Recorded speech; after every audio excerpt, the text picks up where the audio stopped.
बिस्मिल्लाहिर्रहमानिर्रहीम। अस्सलामुअलैकुम प्यारे दोस्तों, आज हम आपको अपनी इस वीडियो में हमारे प्यारे नबी हज़रत मोहम्मद सल्लल्लाहु अलैहि वसल्लम के खूबसूरत बचपन की बातें बताएंगे।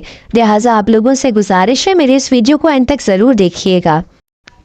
प्यारे दोस्तों, जैसा कि आप लोगों को मालूम है कि हमारे प्यारे नबी हज़रत मोहम्मद सल्लल्लाहु अलैहि वसल्लम के दुनिया में तशरीफ़ लाने से पहले उनके वालिद हज़रत अब्दुल्ला रज़ियल्लाहु ताला अन्हा इस दुनिया फ़ानी से कोच कर गए थे। आप सल्लल्लाहु अलैहि वसल्लम के वालिद के फौत हो जाने के बाद आप सल्लल्लाहु अलैहि वसल्लम को उनके दादा अबू मुतल्लिब ने आप सल्लल्लाहु अलैहि वसल्लम की वालदा के कब्ज़े में रहने दिया और कहा कि इसके बाप की जगह मुझे ही समझो, लेकिन इसकी परवरिश तुम ही करो। कोई तकलीफ़ हो या कोई ज़रूरत हो तो मुझे बताओ, ये ना समझना कि इसका बाप फौत हो गया है। उस जमाने में एक रिवाज ये था कि अपने नौज़ायदा बच्चों को सहराओं में आबाद कबीलों में भेज देते ताकि वहाँ खुली हवा में बच्चे की सेहत अच्छी रहे, अच्छी अरबी ज़बान सीखे, गुफ्तगू का सलीका आ जाए और सहराई बदू कबाइल से जफाकशी और बहादुरी भी सीख लें। गाँव वाले बच्चे पालने का मुआवजा लेते। उस ज़माने में तो सफ़र की मुश्किलात बहुत थी। गांव से बच्चे साल साल या दो साल बाद वापस लाए जाते थे। जिस साल हमारे प्यारे नबी हज़रत मोहम्मद सल्लल्लाहु अलैहि वसल्लम पैदा हुए, सहराई कबाइल की 10 शरीफ औरतें मक्का आईं। उन औरतों को ये तलाश होती कि अमीर घराने का बच्चा मिल जाए तो पालने का ज़्यादा मुआवजा मिले। आमना का लाल तो यतीम था, यतीम को पालने से क्या मिलता। जब खवातीन को पता लगता कि इस घर में बच्चा तो है मगर यतीम है, उसे छोड़ देती। सिर्फ एक खातून हलीमा थी जिनको अमीर घराने का बच्चा ना मिला, तो बजाय खाली हाथ वापस लौटने के यतीम बच्चा ही ले जाना बेहतर समझा। दाई हलीमा हज़रत आमना के घर आई। नन्हा बच्चा अभी एक माँ का था, एक माह तक अपनी माँ का दूध पिया था। कुछ दिन अब्बू लहब के आज़ाद की हुई नौकर सोबिया का दूध भी पिया था। दाई हलीमा ने बच्चे को गोद में लेने की दरख्वास्त की। हज़रत आमना ने दरख्वास्त कबूल कर ली। उनको बखूबी समझ थी कि इस बच्चे को इतने तज़ब्ज़ब के बाद क्यों लिया गया था, इसलिए दाई हलीमा की तसल्ली के लिए उन्हें बताया कि देखो, बज़ाहिर तुम्हें ये बच्चा एक बेवा औरत का यतीम बच्चा नजर आ रहा है, मगर ये मामूली बच्चा नहीं है। मुझे अल्लाह ताला ने बताया है कि ये बड़ी शान वाला बच्चा है। फिर बच्चे को रुखसत करते वक्त दुआ की, मैं अपने बच्चे को खुदाए ज़ुलजलाल की पनाह में देती हूँ, उस शर से जो पहाड़ों में पलता है, यहाँ तक कि मैं उसे ऊँट पर सवार देखूँ और देख लूं कि गुलामों और दरमानदा लोगों के साथ नेक सुलूक और एहसान करने वाला है। दाई हलीमा एक गरीब औरत थी। उस जमाने में काफी अरसे से बारिश न होने की वजह से खुराक की चीजों की कमी थी, घास भी नहीं उगी थी। वो कबाइल जिनका गुजारा भेड़ बकरियां पालकर होता था बड़े परेशान थे। बकरियों का दूध भी खुश्क हो गया था। खुराक कम हो तो माँ का दूध कम हो जाता है। चनाचा दाई हलीमा का जो बेटा अब्दुल्ला उन दिनों दूध पीता था, वो भूखा रहता था। जब वापसी का सफर शुरू हुआ तो दाई हलीमा ने अपने बेटे अब्दुल्ला और नंदे मोहम्मद सल्लल्लाहु अलैहि वसल्लम को दूध पिलाया। दूध इतना ज्यादा था कि दोनों ने पेट भरकर दूध पिया। वो हैरान रह गई। फिर वो अपनी मरियसी गधी सब पर सवार हुई तो वो ताकतवर जवान जानवर की तरह तरह कर चलने लगी और सबसे आगे निकल गई। घर पहुंची तो उस बच्चे की बरकत से खुराक का कोई मसला ना रहा। बकरियां खूब दूध देने लगी। वो खूब समझ गई कि हजरत आमना ने ठीक ही कहा था, बच्चा बहुत बरकत वाला है। हलीमा की बेटी शीमा को नन्हे मेहमान से बहुत प्यार हो गया। हर वक्त गोद में लिए फिरती। उन खवातीन से सीख कर आप सल्लल्लाहु अलैहि वसल्लम ने हवाज़न की कबीला साथ की ज़बान बोलना शुरू की। आप सल्लल्लाहु अलैहि वसल्लम फरमाया करते थे कि मैं तुम सबसे फसीतर नबी हूँ, क्योंकि मैं कुरैश खानदान से हूँ और मेरी ज़बान बनी साथ की ज़बान है। प्यारे दोस्तों, अरबी ज़बान में इस खातून को जिसका दूध पिया हो रज़ाई वालदा कहते हैं। रज़ाई माँ के बच्चे रज़ाई बहन भाई कहलाते हैं। इस तरह वो ऐसा जिसमें रज़ाई माँ का दूध पिया हो ऐसा रज़ाक कहलाता है। 2 साल का ऐसा रज़ाक गुजरा तो हलीमा आप सल्लल्लाहु अलैहि वसल्लम को आप सल्लल्लाहु अलैहि वसल्लम की वालदा के हवाले करने मक्का आई। हवाले करने आ तो गई मगर दिल बिल्कुल नहीं चाह रहा था कि आप सल्लल्लाहु अलैहि वसल्लम को खुद से जुदा करें। आप सल्लल्लाहु अलैहि वसल्लम से सब घर वालों को बहुत मोहब्बत हो गई थी। माँ को मिलाने के बाद दरख्वास्त की कि कुछ अर्सा मजीद इस बाबरकत हसीन बच्चे को उनके साथ रहने दिया जाए। इन दिनों मक्का में कोई वबा फैली हुई थी। उनको अच्छा बहाना हाथ लगा। कहने लगी कि मक्का की आबो हवा में उनके बीमार पड़ने का अंदेशा है। अगर आप इजाज़त दे तो अभी कुछ अरसा और अपने साथ बच्चे को रख लूँ। हज़रत आमना को बच्चे की सलामती का इतना ख्याल था कि दिल ना चाहते हुए भी इजाज़त दे दी। हलीमा अपने घर वापस गई तो बच्चे को देखकर उनके बच्चे खुशी से खिल उठे। हलीमा के 4 बच्चे थे, अब्दुल्ला, अनीसा, हुज़ैफा और हज़ाफ़ा। हज़ाफ़ा का दूसरा नाम शीमा था। आप सल्लल्लाहु अलैहि वसल्लम अपने रज़ाई बहन भाइयों के साथ खुली फिजा में खेलते और जब वो बकरियां चराने जाते तो आप सल्लल्लाहु अलैहि वसल्लम भी साथ जाते। कभी कभी घर से दूर भी निकल जाते। आप सल्लल्लाहु अलैहि वसल्लम बकरियों की हिफाजत बड़ी होशियारी से करते। आप सल्लल्लाहु अलैहि वसल्लम बहुत बहादुर बच्चे थे। प्यारे दोस्तों, एक दिन हज़रत मोहम्मद सल्लल्लाहु अलैहि वसल्लम रोज़ाना की तरह अपने रज़ाई भाई अब्दुल्ला के साथ अपने घर के पीछे बकरियां चरा रहे थे। आप दोनों ही थे, कोई और नहीं था। आप सल्लल्लाहु अलैहि वसल्लम की उम्र अंदाज़न 4 साल थी। अचानक सफ़ेद कपड़े पहने हुए 2 अजनबी आदमी बर्फ से भरा हुआ तश्त लेकर आए। हज़रत मोहम्मद सल्लल्लाहु अलैहि वसल्लम को ज़मीन पर लेटाया और सीना काट दिया। अब्दुल्ला ये देखकर बेहद डर गए। भागम भाग घर पहुंचे और अपने अम्मी अब्बू को बताया क्या मोहम्मद सल्लल्लाहु अलैहि वसल्लम को किसी ने कत्ल कर दिया है। हलीमा और हारिस तेजी से वहां पहुंचे। देखा तो वहां कोई भी नहीं था और मोहम्मद सल्लल्लाहु अलैहि वसल्लम कुछ खौफजदा से खड़े थे। रंग फक था। दोनों ने प्यार से सीने से चिमटाया और प्यार भरे लहजे में पूछा, बेटा क्या बात हुई। मोहम्मद सल्लल्लाहु अलैहि वसल्लम ने मासूम अंदाज में सारी बात बताई। 2 आदमी आए थे, सफेद कपड़े पहने हुए थे। उनके पास सोने का तश्त था, इसमें बर्फ थी। वो मेरा सीना खोलकर कुछ तलाश कर रहे थे। फिर मेरा दिल निकाल कर शगाफ दिया और उसमें से एक सिया टुकड़ा निकालकर फेंक दिया। फिर मेरे सीने और दिल को बर्फ से धो दिया, यहाँ तक कि खूब पाक कर दिया। हलीमा और हारिस ने इधर उधर देखा, कोई आदमी था ना खून ना कोई जिस्म का हिस्सा बाहर फेंका हुआ नजर आया। अल्लाह का शुक्र अदा किया कि बच्चा पराई इमानत है, बिल्कुल सलामत है। फौरन फैसला कर लिया कि आप सल्लल्लाहु अलैहि वसल्लम को वालदा के पास छोड़ आएंगी। खुदा जाने क्या वाकया हुआ था। वो डर दें कि कहीं कुछ और न हो जाए, बेहतर है माँ के हवाले कर दें। प्यारे दोस्तों, ये वाकया शक के सदर कहलाता है, यानी सीना चाक होने वाला वाकया। ये एक तरह का कशफ था। कशफ का मतलब है जागते हुए ख्वाब का सा मंजर नजर आ जाना। इस कशफ में आप सल्लल्लाहु अलैहि वसल्लम का रज़ाई भाई भी कुछ हद तक शरीक था, ताकि गवाह बने। अल्लाह ताला का फरिश्ता इंसान के रूप में आया और आप सल्लल्लाहु अलैहि वसल्लम के सीने मुबारक को साफ किया। प्यारे मोहम्मद सल्लल्लाहु अलैहि वसल्लम के दिल में कोई गंदगी ना थी। आप सल्लल्लाहु अलैहि वसल्लम का दिल तो पाक ही था। ये सारा वाकया ख्वाब की तरह था, जिसका मतलब ये था कि दुनिया की मोहब्बत आप सल्लल्लाहु अलैहि वसल्लम के दिल से निकाल दी गई। आप सल्लल्लाहु अलैहि वसल्लम को दीन की समझ और रूहानी उलूम दिए गए। दूसरों पर रोब दिया गया कि ये कोई मामूली बच्चा नहीं बल्कि खास बच्चा है। ये वाकया एक खास शान था, मगर हलीमा डर गई और बच्चे को वापस करने के इरादे से चली। हलीमा मक्का पहुंची तो मक्का की गलियों में आप सल्लल्लाहु अलैहि वसल्लम इधर उधर हो गए। बहुत तलाश किया गया मगर आप सल्लल्लाहु अलैहि वसल्लम ना मिले। घबरा कर अब्दुल मुतल्लिब के पास गई कि मैं मोहम्मद सल्लल्लाहु अलैहि वसल्लम को ले तो आई थी मगर वो गुम हो गए हैं। अब्दुल मुतल्लिब काबा के पास जाकर दुआ करने लगे। इतने में कुरैश के एक और शख्स वर्का बिन नौफिल आप सल्लल्लाहु अलैहि वसल्लम को लेकर अब्दुल मुतल्लिब के पास आए। आपने बच्चे को बहुत प्यार किया और कंधे पर बिठाकर काबा का तवाफ किया और आप सल्लल्लाहु अलैहि वसल्लम के लिए बहुत दुआ की और फिर हजरत आमना के पास भेजा। आप सल्लल्लाहु अलैहि वसल्लम अपनी अम्मी के साथ रहने लगे। दोनों बेहद खुश थे। प्यारी प्यारी बातें करने वाला सेहतमंद हसीन बच्चा और तरसी हुई माँ जिसने शोहर की जुदाई में बड़ा मुश्किल वक्त गुजारा था।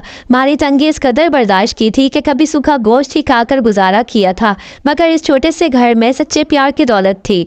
हजरत आमना नन्हे शहजादे को बहुत प्यार करती, मगर उनको इस चांद से बेटे को प्यार करने का ज्यादा मौका ना मिला। हवाइयों के हजरत आमना के ननिहाल यसरब मदीना में रहते थे। आप उनसे मिलने और अपने शोहर की कब्र पर दुआ करने जाया करती थी। आपने प्रोग्राम बनाया कि इस दफा मोहम्मद सल्लल्लाहु अलैहि वसल्लम को भी साथ ले जाएं। दोनों हजरत अब्दुल्ला की कब्र की जियारत एक साथ करें। आप सल्लल्लाहु अलैहि वसल्लम की उम्र उस वक्त 6 साल थी जब आप सल्लल्लाहु अलैहि वसल्लम अपनी वालदा और उम्मे ऐमन के साथ मक्का के सफर पर रवाना हुए। मदीने में बनु नजार आप सल्लल्लाहु अलैहि वसल्लम के रिश्तेदार थे। आप सल्लल्लाहु अलैहि वसल्लम वहाँ एक माह ठहरे। अपने हम उम्रों में खूब खेले कूदे। यहीं पर आप सल्लल्लाहु अलैहि वसल्लम ने एक तालाब में तैरना भी सीखा। बाप की कब्र की जियारत की। वापसी में मदीना और मक्का के दरमियान सफर के दौरान रास्ते में हजरत आमना शदीद बीमार हो गई। हालत खराब से खराब तर होने लगी तो उनको महसूस हुआ कि अब बच नहीं सकूंगी। अपने प्यारे बेटे पर अलविदाई निगाहें डाली और बाप से महरूम बच्चे की माँ ने बच्चे को अल्लाह के सुपुर्द किया। उम्मे ऐमन मोहम्मद सल्लल्लाहु अलैहि वसल्लम को लेकर वापस मक्का आई। बाप तो पहले ही नहीं था, अब माँ से भी महरूम हो गए। दरअसल आप सल्लल्लाहु अलैहि वसल्लम अपने पैदा करने वाले की पनाह में थे। क्या हमने तुझे यतीम पाकर पनाह नहीं दी? अज़ुहा अल्लाह पाक की रहमानियत ने अब्दुल मुतल्लिब को मुकर्रर कर दिया कि आप सल्लल्लाहु अलैहि वसल्लम को प्यार की कमी ना आने दें। अल्लाह ताला ने आप सल्लल्लाहु अलैहि वसल्लम के दादा अब्दुल मुतल्लिब के दिल में आप सल्लल्लाहु अलैहि वसल्लम की गैर मामूली तौर पर मोहब्बत पैदा कर दी। आम तौर पर ऐसे हालात में इंसान की तवज्जो पोतों के बजाय अपने दूसरे बेटों पर होती है। मगर अब्दुल मुतल्लिब की हालत ये थी कि वो अपने बेटों को तो डांट डपट लेते, मगर रसूल करीम सल्लल्लाहु अलैहि वसल्लम से हमेशा मोहब्बत और शफकत से पेश आते। हालांकि उनके लड़के जवान थे और वो उनकी खिदमत भी करते रहते थे, मगर उसके बावजूद अल्लाह ताला ने उनके दिल में रसूल करीम सल्लल्लाहु अलैहि वसल्लम की ऐसी मोहब्बत पैदा कर दी कि आप सल्लल्लाहु अलैहि वसल्लम अगर थोड़ी देर के लिए भी उनकी नजरों से ओझल हो जाते तो वो बेचैन हो जाते थे। आप सल्लल्लाहु अलैहि वसल्लम को हर वक्त गोद में उठाए रखते थे। आप सल्लल्लाहु अलैहि वसल्लम की मोहब्बत में अशार पढ़ते थे और अपने बच्चों को डांटते रहते थे कि इसकी कदर क्यों नहीं करते। अब्दुल मुतल्लिब के बेटे बयान करते हैं कि जब आप मजलिस में बैठे होते तो आपका इतना रोब होता था कि हमसे जवान की भी ताकत नहीं होती थी कि आपके सामने आंख उठाए। और अपने बड़ों का बहुत अदब किया जाता है और करवाया भी जाता है, लेकिन मोहम्मद सल्लल्लाहु अलैहि वसल्लम बचपन की वजह से बाज दफ़ा दादा से खेलते, उनके कंधों पर चढ़ जाते। आपके बेटे सुर्ख सुर्ख आंखों से हज़रत मोहम्मद सल्लल्लाहु अलैहि वसल्लम को देखते, मगर हज़रत अब्दुल मुतल्लिब फरमाते, खबरदार मेरे इस बच्चे को बुरी निगाह से ना देखना। कोई मना करता तो आप कहते मेरे इस बेटे को मना ना किया करो, क्योंकि यह होनहार है और साहिब शान है। आप सल्लल्लाहु अलैहि वसल्लम की कमर पर प्यार से हाथ फेरते। हज़रत मोहम्मद सल्लल्लाहु अलैहि वसल्लम की तालीम और तरबियत अल्लाह ताला ने खुद की। आप जानते हैं कि बच्चों का पहला सहारा माँ बाप होते हैं। आप सल्लल्लाहु अलैहि वसल्लम के वालिद फौत हो गए, अल्लाह ताला ही आप सल्लल्लाहु अलैहि वसल्लम का सहारा थे। आप सल्लल्लाहु अलैहि वसल्लम की वालदा फौत हो गई, अल्लाह ताला ने दिखाया कि पालने वाला मैं हूँ। फिर अब्दुल मुतल्लिब के दिल में प्यार डाल दिया। इस तरह आप सल्लल्लाहु अलैहि वसल्लम को महरूमी का एहसास ना होने दिया, बल्कि आप सल्लल्लाहु अलैहि वसल्लम ज्यादा लाड प्यार में पले। दादा पोते का अजीब प्यार था। खाने काबा का तवाफ करते तो आप सल्लल्लाहु अलैहि वसल्लम को कंधे पर बिठा लेते। उस वक्त तक खाना शुरू ना करते जब तक नन्ना पोता खाने में शरीक ना होता। आप सल्लल्लाहु अलैहि वसल्लम को ये सरपरस्ती भी ज्यादा अरसे मैसर ना आई। अब्दुल मुतल्लिब बुरे हो चुके थे। आप सल्लल्लाहु अलैहि वसल्लम उस वक्त 8 या 9 साल के थे। अब्दुल मुतल्लिब ने वफात से कुछ देर पहले अपने बेटे अबू तालिब को बुलाया और फरमाया, मैं तुम पर दूसरे बच्चों की निस्बत ज्यादा एतबार करता हूँ। ये मेरी अमानत है, इसे अपने बच्चों की तरह पालना, देखना इसका दिल मैला ना हो। अब्दुल मुतल्लिब ने हज़रत अब्दुल्ला के सगे भाई अबू तालिब को ये अमानत सौंप कर 82 साल बाज़ रिवायात के मुताबिक 100 साल की उम्र में वफात पाई। उनका जनाजा उठा तो हज़रत मोहम्मद सल्लल्लाहु अलैहि वसल्लम साथ थे और आप सल्लल्लाहु अलैहि वसल्लम के आंसू बहते जाते थे। अबू तालिब ने इस होते हुए गमगीन और परेशान बच्चे हज़रत मोहम्मद सल्लल्लाहु अलैहि वसल्लम को अपने सीने से लगाया और बड़े प्यार से कहा, तुम भी मेरे बच्चे हो, मेरे दूसरे बच्चों के साथ मेरे ही घर में रहना। अबू तालिब को इस प्यारे बच्चे से इसलिए भी प्यार था कि वो आपके सगे भाई की औलाद था। अब्दुल मुतल्लिब की कई बीवियां थीं, जिनमें से फातिमा बिनते उमरो से 2 बेटे और 2 बेटियां पैदा हुईं। अबू तालिब बड़े बेटे थे और अब्दुल्ला छोटे थे। एक बेटी का नाम अरवा था और एक उम्मे हकीम, जो हज़रत अब्दुल्ला के साथ जुड़वा पैदा हुई थी। भाई जवानी में फौत हो गया था। फिर इस मासूम बच्चे की वालदा और दादा के ना रहने से भी कुदरती तौर पर मोहब्बत में शिद्दत आ गई। अबू तालिब बाज़ दफ़ा अपने बच्चों के सामने कहते कि ये मेरा बच्चा है। रात को अमूमन अपने साथ सुलाते थे। यही कोशिश रहती थी कि हज़रत मोहम्मद सल्लल्लाहु अलैहि वसल्लम हर वक्त आपकी आंखों के आगे रहें। कभी किसी काम से बाहर जाते तो आकर तसल्ली करते कि आप सल्लल्लाहु अलैहि वसल्लम भूखे तो नहीं रहे। आप सल्लल्लाहु अलैहि वसल्लम की चची भी आप पर सख्ती नहीं करती थी। दरअसल आप सल्लल्लाहु अलैहि वसल्लम इतनी प्यारी अदाओं के मालिक थे कि सख्ती की जरूरत ही नहीं पेश आती थी। आप सल्लल्लाहु अलैहि वसल्लम के चचा के घर में जब खाना तकसीम होता था तो आप सल्लल्लाहु अलैहि वसल्लम कभी बढ़कर मांगा नहीं करते थे। बाकी बच्चे लड़ झगड़ कर मांगते, मगर रसूल सल्लल्लाहु अलैहि वसल्लम इस बचपन की उम्र में बवजह अपनी जहानत और समझ के ये महसूस करते थे कि मैं इस घर से बतौर हक कुछ नहीं मांग सकता। मुझ पर तो मेरे चचा और चच्ची का एहसान है कि उन्होंने मोहब्बत और प्यार से मुझे अपने पास रख लिया है। बाज़ दफ़ा आप सल्लल्लाहु अलैहि वसल्लम के चचा भी मौजूद होते और चचा को रसूल करीम सल्लल्लाहु अलैहि वसल्लम से जो मोहब्बत थी वो ऐसी थी कि बाप की तरह ही थी। इसी वजह से बाज़ दफ़ा अबू तालिब जब घर में आते और वो रसूल करीम सल्लल्लाहु अलैहि वसल्लम को आम बच्चों से अलग एक तरफ खड़े देखते और ये भी देखते कि बाकी बच्चे शोर कर रहे हैं और लड़ झगड़ कर चीज़ें ले रहे हैं। मसलन मिठाई तकसीम हो रही है तो एक कहता मैं मिठाई की दलील नहीं लूँगा, दूसरा कहता है अम्मा मुझे तूने कुछ भी नहीं दिया। इसी तरह हर बच्चा अपना हक जता कर चीज़ का मुतालबा कर रहा है और रसूल करीम सल्लल्लाहु अलैहि वसल्लम एक कोने में खामोश बैठे हुए हैं तो अबू तालिब उनको बाजू से पकड़ लेते دیتے اور کہتے میرے بچے تو یہاں کیوں خاموش بیٹھا ہے؟ پھر وہ آپ صلی اللہ علیہ وسلم کو لا کر اپنی بیوی کے پاس کھڑا کر دیتے اور کہتے تو بھی اپنی چچی سے چمٹ جا اور اس سے مانگ۔ آپ صلی اللہ علیہ وسلم مگر کچھ بھی نہ مانگتے اور نہ چمٹتے، وہ ایک کونے میں کھڑے رہتے اور یہ خیال کرتے کہ دنیا میں میرا حصہ ہی نہیں ہے، میں اگر مانگوں تو کیوں مانگوں اور اگر مانگوں تو کس سے مانگوں؟ پیارے دوستو، یہ سب کیفیات اس لیے آپ صلی اللہ علیہ وسلم پر گزری کہ آپ صلی اللہ علیہ وسلم کو ایک خدا کی ہستی پر ایمان پیدا ہو کہ کس طرح مشکل حالات میں اس نے پرورش کر کے ربوبیت کی شان دکھا کہ آپ صلی اللہ علیہ وسلم کے قدموں میں ساری دنیا ڈال دی۔ مزے کی بات تو یہ ہے کہ درود شریف میں ہم جن دو بزرگ نبیوں کے نام ایک ساتھ لیتے ہیں، یعنی حضرت ابراہیم علیہ السلام اور حضرت محمد مصطفیٰ صلی اللہ علیہ وسلم، دونوں کے ساتھ یہ واقعہ ایک ہی طرح گزرا۔ دونوں کے والد بچپن میں فوت ہوئے، دونوں کو ان کے چچاؤں نے پالا اور دونوں کے چچا بت پرست تھے، مگر اللہ پاک نے ان کی نگرانی میں پلنے والے بچوں کی خود تربیت کی، خود ربوبیت کی اور سب سے بڑے خدائے واحد کے پرستار بنے۔ سبحان اللہ۔ پیارے دوستو، اللہ پاک کی حکمت سے حضرت محمد صلی اللہ علیہ وسلم کے بچپن ہی سے ایسے واقعات ہوئے جن سے لوگوں کو احساس ہونے لگا کہ یہ بچہ معمولی بچہ نہیں ہے۔ ایک دفعہ مکہ میں ایک ایسا شخص آیا جو چہرے دیکھ کر قسمت کا حال بتانے کا ماہر تھا۔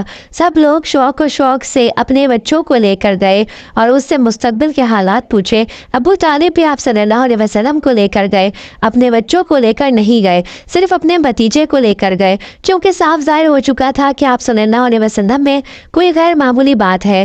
اس نجومی نے ایک نظر آپ صلی اللہ علیہ وسلم کو دیکھا، پھر کسی کام میں مصروف ہو گیا، کاموں سے فارغ ہوا اور باقی لوگ چلے گئے تو پوچھنے لگا ایک لڑکا آیا تھا، وہ کہاں ہے؟ مجھے جلدی دکھاؤ، وہ ہونہار ہے، معلوم ہوتا ہے اس کی شان ظاہر ہوگی۔ ابو طالب نے اس قدر دلچسپی دیکھی تو گھبرا گئے کہ کہیں وہ بچے کو زبردستی نہ چھین لے۔ دراصل اس لیے اصرار کر رہا تھا کہ آپ صلی اللہ علیہ وسلم کے چہرے پر وہ خاص نور دیکھ چکا تھا۔ آپ صلی اللہ علیہ وسلم 10-12 سال کے تھے تو عرب کے دوسرے بچوں کی طرح بکریاں چڑھانے کا کام بھی کیا کرتے تھے۔ اس کی ایک وجہ مصیبت اور یتیمی تھی۔ دوسرے عرب کے بچے اسکول تو جاتے نہیں ہیں اور نہ ان کی شامیں ٹی وی دیکھتے گزرتی تھیں۔ وہ تیر اندازی، گھڑ سواری جیسی ورزشیں کھیلتے اور اپنے ماں باپ کے کاموں میں ان کا ہاتھ بٹاتے۔ اسی طرح جنگلوں میں اپنی بکریاں چڑھانے بھی لے جاتے۔ آپ صلی اللہ علیہ وسلم نے معاوضہ لے کر بھی بکریاں چڑھائیں۔ اس عمر میں آپ صلی اللہ علیہ وسلم کی دوستی حضرت حکیم بن حزام سے تھی۔ آپ صلی اللہ علیہ وسلم 12 سال کے تھے۔ ابو طالب ایک تجارتی قافلے کے ساتھ شام کی طرف روانہ ہونے کے لیے تیار ہو رہے تھے۔ آپ صلی اللہ علیہ وسلم سے یہ جدائی برداشت نہ ہو رہی تھی، چچا سے نبٹ گئے اور رونے لگے۔ ابو طالب سمجھ گئے کہ محبت کی وجہ سے میرا جانا آپ صلی اللہ علیہ وسلم کو اداس کر رہا ہے، خود ان کا دل بھی اداس ہو رہا تھا۔ دراصل اللہ پاک ایسے سامان کر رہا تھا کہ اس پیارے نبی حضرت محمد صلی اللہ علیہ وسلم کی شان سے زیادہ لوگ واقف ہوں۔ آپ صلی اللہ علیہ وسلم کے پیارے چہرے کو ایک دفعہ دیکھنے والے متاثر ہوئے بغیر نہ رہ سکتے تھے۔ ابو طالب آپ صلی اللہ علیہ وسلم کو اپنے ساتھ شام لے گئے۔ شام کے جنوب میں ایک گاؤں بسرا تھا۔ جب قریش کا قافلہ وہاں پہنچا تو وہاں ایک خانقاہ سوما مذہبی عبادت گاہ تھی جس کا راہب عیسائی عالم دین بحیرہ نام کا عیسائی تھا۔ بحیرہ کی نظر آپ صلی اللہ علیہ وسلم پر پڑی تو اس نے دیکھا کہ بادل کا ایک چھوٹا سا ٹکڑا آپ صلی اللہ علیہ وسلم پر سایہ کیے ہوئے ہے تاکہ آپ صلی اللہ علیہ وسلم کو دھوپ سے بچائے۔ اس نے کشفاً یہ نظارہ بھی دیکھا کہ آپ صلی اللہ علیہ وسلم کو دیکھ کر درخت اور پتھر سجدے میں گر گئے۔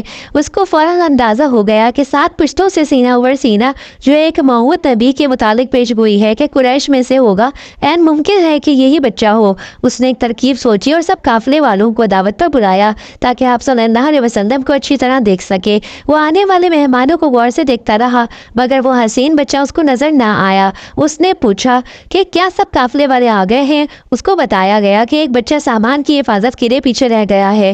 بحیرہ نے اصرار کر کے آپ صلی اللہ علیہ وسلم کو بلوایا اور آپ صلی اللہ علیہ وسلم کو قریب بلا کر آپ صلی اللہ علیہ وسلم سے باتیں کی۔ دونوں کندھوں کے درمیان ابھرے ہوئے گوشت بحر نبوت کو محسوس کیا جو آنے والے نبی کی ایک نشانی تھی۔ جب یقین ہو گیا کہ آپ صلی اللہ علیہ وسلم ہی وہ موعود نبی ہیں تو ابو طالب سے پوچھا کہ اس بچے سے آپ کا کیا رشتہ ہے؟ یہ میرا بیٹا ہے، ابو طالب نے جواب دیا۔ اس کا باپ تو زندہ نہیں، راہب نے کہا۔ ٹھیک ہے یہ میرا بھتیجا ہے۔ راہب نے ابو طالب سے کہا آپ اس بچے کو لے کر فوراً واپس چلے جائیں، ایسا نہ ہو یہودی نشانیوں سے اس کو پہچان لیں اور کوئی نقصان پہنچائیں۔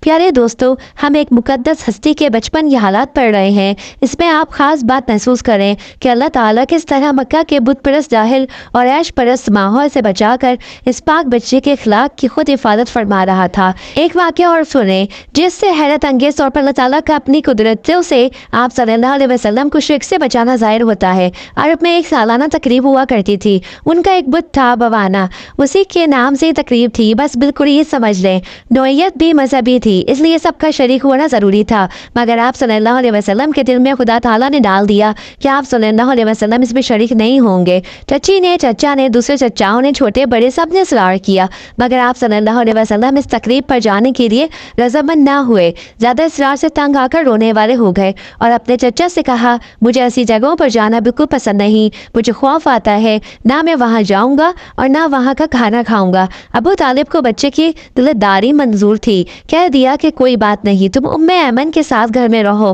میں سب کو سمجھا لوں گا۔ تو اس طرح بچوں، ابو طالب کو اپنے بچے کی دلداری منظور تھی، کہہ دیا کہ کوئی بات نہیں، تم ام ایمن کے ساتھ گھر میں رہو، میں سب کو سمجھا لوں گا۔ تو اس طرح پیارے دوستوں، ایک مشرکانہ تقریب میں شرکت سے اللہ پاک نے آپ صلی اللہ علیہ وسلم کو بچایا اور اصرار کرنے والے اس بات کے گواہ ٹھہرے کہ آپ صلی اللہ علیہ وسلم بچپن سے اللہ کے سوا کسی کو اہمیت نہ دیتے تھے۔ آپ صلی اللہ علیہ وسلم کی عادتیں اتنی پیاری تھیں کہ ہر طرف تذکرہ ہونے لگا تھا کہ محمد صلی اللہ علیہ وسلم اچھے بچے ہیں، آپ صلی اللہ علیہ وسلم فرمانبردار ہیں، سچ بولتے ہیں، بزرگوں کا ادب کرتے ہیں، چھوٹوں سے لڑتے جھگڑتے نہیں، جس چیز پر حق نہ ہو استعمال نہیں فرماتے، کوئی اپنی چیز رکھوائے تو حفاظت سے رکھ کر ویسے ہی واپس کر دیتے ہیں۔ اس کے علاوہ آپ صلی اللہ علیہ وسلم میں ایک ایسی خوبی تھی جو فوراً دوسروں کے دلوں میں گھر کر لیتی۔ آپ صلی اللہ علیہ وسلم غریبوں کے بہت ہمدرد تھے اور ضرورت مندوں کی ضرورت پوری کرنے کے لیے ہر وقت تیار رہتے۔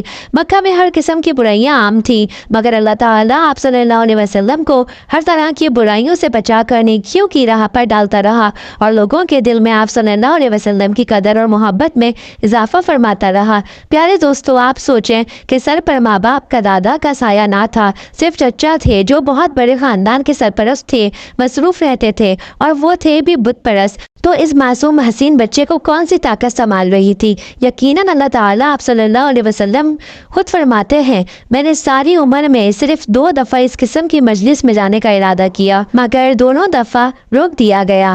پیارے دوستو، آپ نے دیکھا اللہ تعالیٰ کی کفالت اور تعلیم و تربیت نے کیسا ہیرا تراشا۔ دنیا نے آپ صلی اللہ علیہ وسلم سے بہتر انسان نہ کبھی دیکھا تھا نہ کبھی دیکھے گی۔ آپ صلی اللہ علیہ وسلم پر لاکھوں کروڑوں درود و سلام ہو۔ یہ تو بہت کم عمر کی حسین باتیں تھیں۔ آپ صلی اللہ علیہ وسلم کچھ بڑے ہوئے تو آپ صلی اللہ علیہ وسلم کی معاملہ فہمی اور صلح پسندی جیسے اوصاف نے بھی سب کو بہت متاثر کیا۔ پیارے دوستو، سب انسانوں میں سے بہترین انسان کے بچپن کا حال آپ لوگوں نے سنا۔ آپ صلی اللہ علیہ وسلم کی اچھی عادتوں کا اثر بچپن میں ہی کتنا پاکیزہ اور حسین تھا۔ جو آپ صلی اللہ علیہ وسلم کو دیکھتا، آپ صلی اللہ علیہ وسلم کے اعلی اخلاق کی وجہ سے آپ صلی اللہ علیہ وسلم کی تعریف کرتا۔ پیارے دوستو، اگر آپ لوگوں کو میری یہ ویڈیو پسند آئی ہے تو پلیز میرے چینل کو سبسکرائب کریں تاکہ آنے والی ویڈیوز بھی آپ تک پہنچ سکیں۔ جزاک اللہ۔